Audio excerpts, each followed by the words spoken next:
Hey folks, welcome to the channel. In today's build, we're going to do one of my favorites, stainless San Mai. We're going to take some 1095, wrap some 416 stainless around it, and make this hunting knife. Let's go.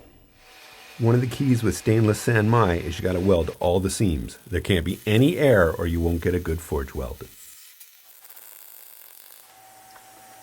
I'm putting the billet into the forge before the forge is up to full temp. This way the steel will heat up slowly and it won't get any radical separation between the different types of steel.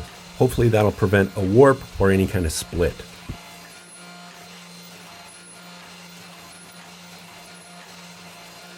Just like usual, I'm spending 3 heats just to set the forge weld.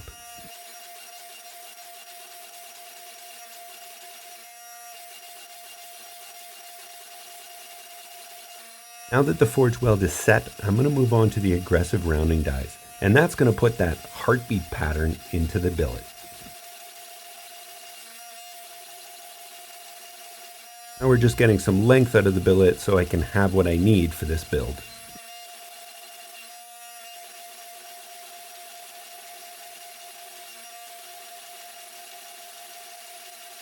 Every time I do a San Mai build, I get some viewer that says, "You don't forge to shape." Well, you don't want to do that on a layered construction like a San Mai, because if you do, you're going to move the core, because then you risk getting the cladding on the edge, and we don't want that. Now it's time to work on the profile of this knife on the grinder. This is going to be one of my hunting knife styles, no guard, because this one is a full tang construction.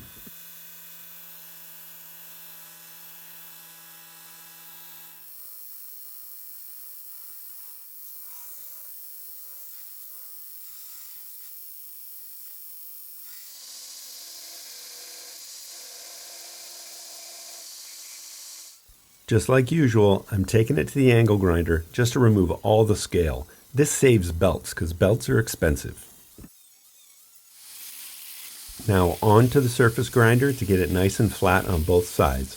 I've already actually etched the edge just so I can test where the core is. We want that really centered. I'm doing the false edge with my filing jig. I actually had to stop and anneal the blade. It was really hard, and when I got to the center core, I couldn't move it with a file.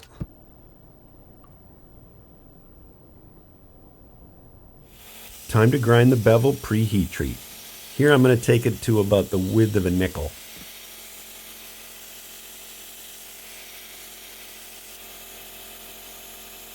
Any San Mai has a risk of warp much higher than a mono steel knife, just because sometimes you have a little more cladding on one side than the other, and that'll make it warp one way or the other.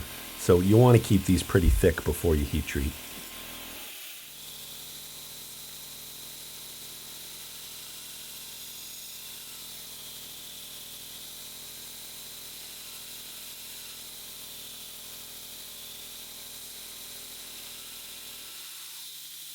Now I'm measuring where my pins are going to go. I'm going to be using stainless steel pins for this.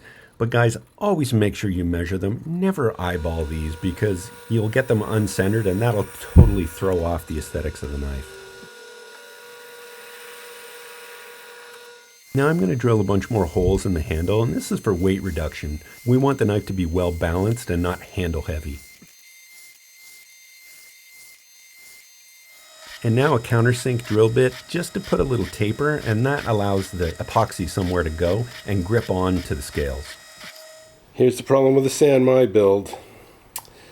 I've done one normalization cycle and it's already warped a bit. So I'm going to have to probably take that out in the temper, hopefully. Right here, this is the riskiest part of a stainless San Mai. Because these steels will cool at different rates, they have a tendency to split down the spine. We certainly don't want to see that.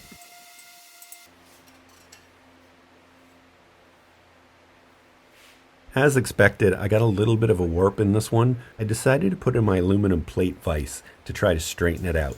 This kind of worked. I put it in my 3-point straightening jig during temper, and that took the warp right out.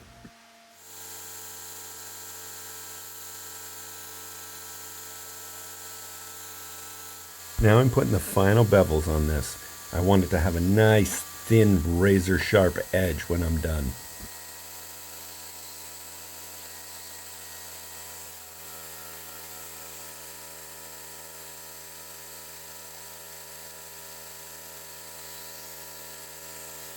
I didn't show it, but I've hand sanded this to 800 grit, and now I'm putting my maker's mark on it.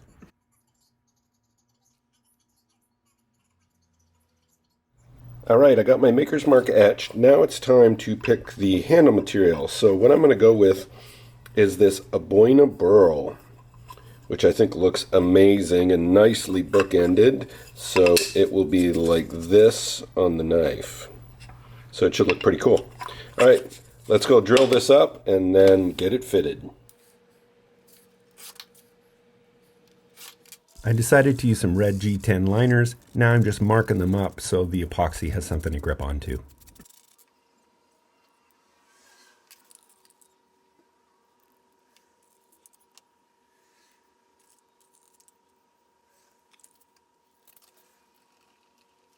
Okay, I got my scales all ready here. I actually end up putting the red liners in there because I thought that would look cool.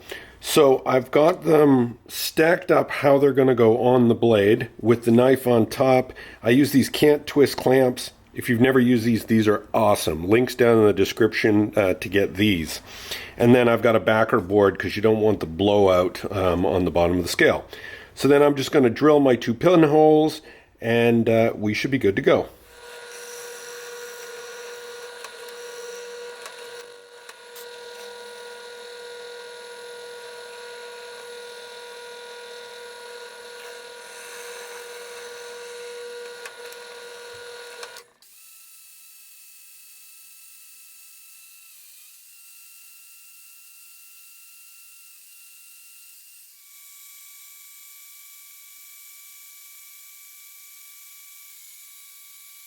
Like I mentioned, I hand sanded the blade to 800 before I put my maker's mark on.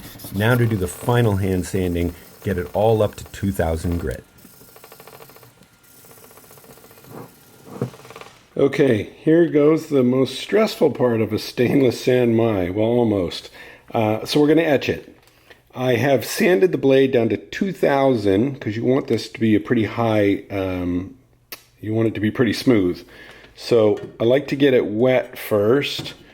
Learned that from Salem Straub. Etching always takes place better if it just seems to go smoother if it's wet. And then I'm going to go into the acid, but only for about 30 seconds to a minute, not the usual.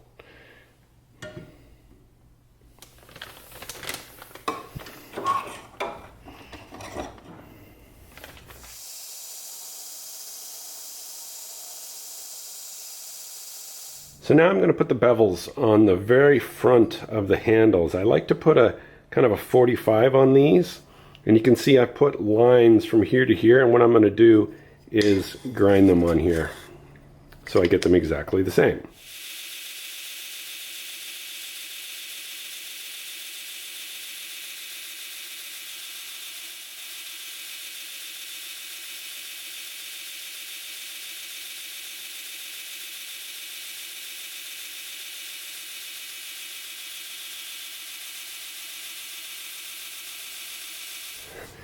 Now I'm going to put the small scallop that goes right here on the handle, and I'm just going to do that.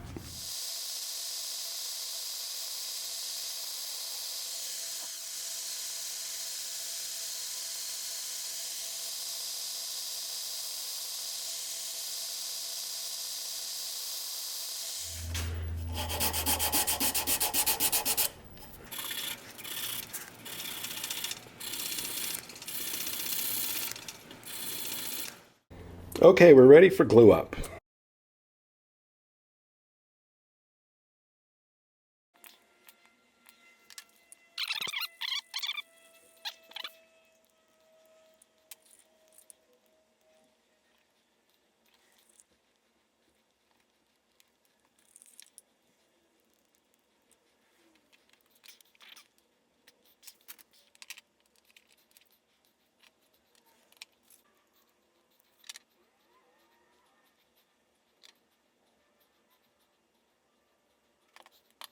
Always a good idea to use the bandsaw to cut off the extra pins so you don't heat them up trying to grind them and screw up your epoxy.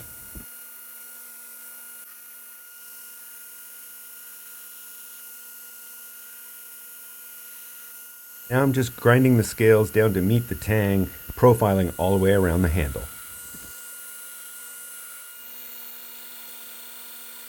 If you've never used one of these, you gotta get one. It's like the magic eraser for belts. There's a link down in the description.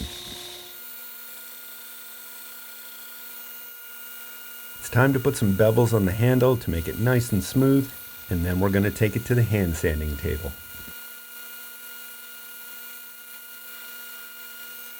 Sometimes when you use wood burls, you're going to get voids sometimes in the handle, and it's just inevitable.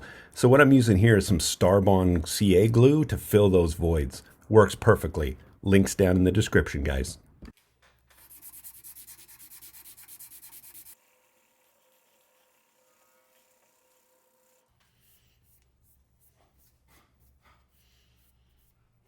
I really love wood burl handles, and they sure pop when you put some oil on them.